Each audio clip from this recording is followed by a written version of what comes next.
Did you ever hear of a grandparent meal? What? What are you talking about on this No Frills Wednesday? Hi, good morning, good afternoon, good evening. This is Jan. Welcome to another episode on my channel, the Save Money and More with Jan channel. We love to talk about ways to save money and other things as well.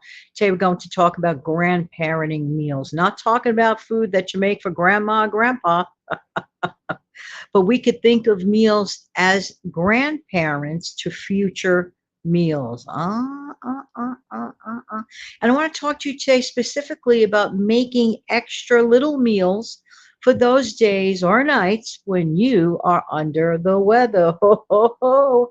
I know that there are a lot of people out there listening who don't necessarily have a helper in the middle of the day. They may be out working, even if you live with someone, a family member, they may be out working and you are under the weather and you don't necessarily have the money to make phone calls and have people deliver stuff to you, well, you don't want that outside stuff.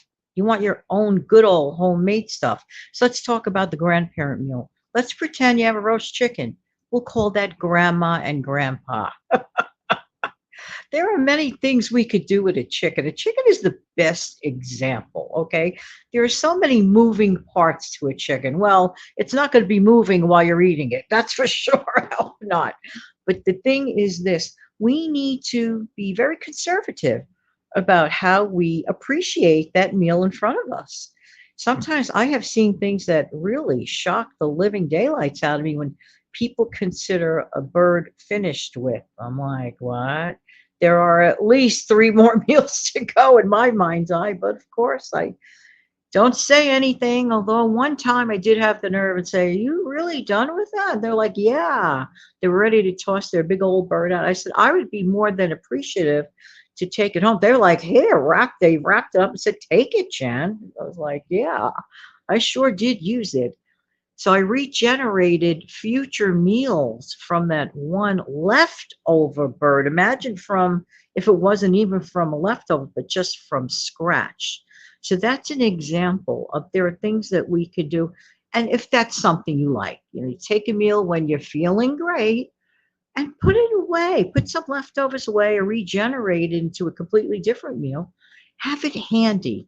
The whole idea is to create a freezer stockpile of things, not just for, any old time, but specifically, even if you get a different colored lid on your storage container, so that's reserved for like extremely not feeling well or super tired. You see where I'm going with this because that equivocates into future savings. Not to mention convenience. All you have to do is take it out of the freezer and heat it up, whether you just toss it in your oven or microwave or whatever you do with it to heat it up, whatever it is. So please keep in mind to grandparent meals to make the most out of the meals that you have. And don't forget to plan for those days when you're not 100% and money is tight and you just like your own food a lot better. Who knows? It might feel better that much quicker. Have an amazing day, everybody. Take good care.